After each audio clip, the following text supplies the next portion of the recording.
سلمانان ورونو د جناب نبی کریم صلی الله علیه وسلم صحابو کې یو صحابي دی د هغه نوم دی عبدالله ابن مسعود رضی الله تعالی عنہ او ډېر لوی شان والا صحابي دی زما عزتمندو دومره لوی شان والا صحابي دی دا د جناب نبی کریم صلی الله علیه وسلم شاګرد خاص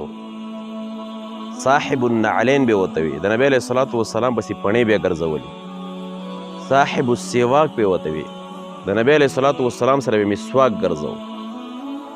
ډېر لوی شان ډېر لوی شخصیت و فرمایي عبدالله بن مسعود رضی الله تعالی عنہ چې کله عثمان غنی رضی الله تعالی عنہ خلیفه و عبدالله بن مسعود رضی الله تعالی عنہ بیمار و عثمان غنی رضی الله تعالی عنہ بیمار پرسۍ دپاره ورغی نو چې کله ورغی د عبدالله بن مسعود رضی الله تعالی عنہ حالات یې ولیدل نو حالات یې داسې ټیک نه و د عبدالله بن مسعود رضی الله تعالی عنہ عاجزۍ ته وګوره که نه عثمان غنی رضی الله تعالی عنہ ورته فرمایي عبدالله ارمان دې څه دی کله کله چې انسان دنیا نه ځي یو ارمان خو وي که نه وایي ستا څه ارمان دی وی زما ارمان دا دی چې زمانه الله راضي شي الله اکبر چې زمانه الله راضي شي بیا ورته عثمان غني رضی الله تعالی عنہ وفرمیل عبدالله ستا کور کې لوڼه دي خوښه دې نه دی چې څه وظیفه وله مقرر کړم وی نه روایت هم د عبدالله بن مسعود رضی الله تعالی عنہ روایت دی وی ما د جناب نبی کریم صلی الله علیه وسلم نه اورېدلی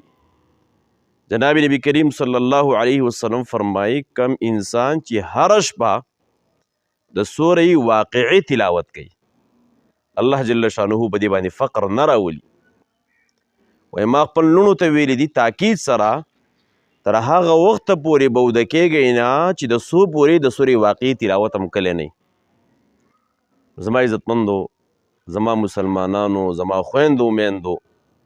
تاسو وګورئ د ملک حالات ته وګورئ مهنګایي ته وګورئ ډېر بد حالات روان دي الله دې د رحم معامله وکړي لیکن موږ او تاسو به رب العالمین طرف ته توجه کوو رزق ورکوونکی ذات څوک دی الله ذات دی چې څومره زما دا بیان اوري څومره مسلمانان وروڼه او خویندې د نن نه دا عزم وکړئ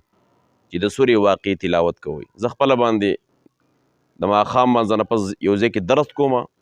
د درس نه پس بیا چې کله به سورلۍ باندې راځم نو بیا زه د سورې واقعي تلاوت هغه کوم تبارک الذي د سورې واقعي نو دا په اخلاص سره یې کوئ په ایمان او یقین جذبې سره یې کوئ او د نن نه د اعظم وکړئ کوشش وکړئ چې په یادو باندې یاد کړئ خپل بچو ته هم د دې تعلیم ورکړئ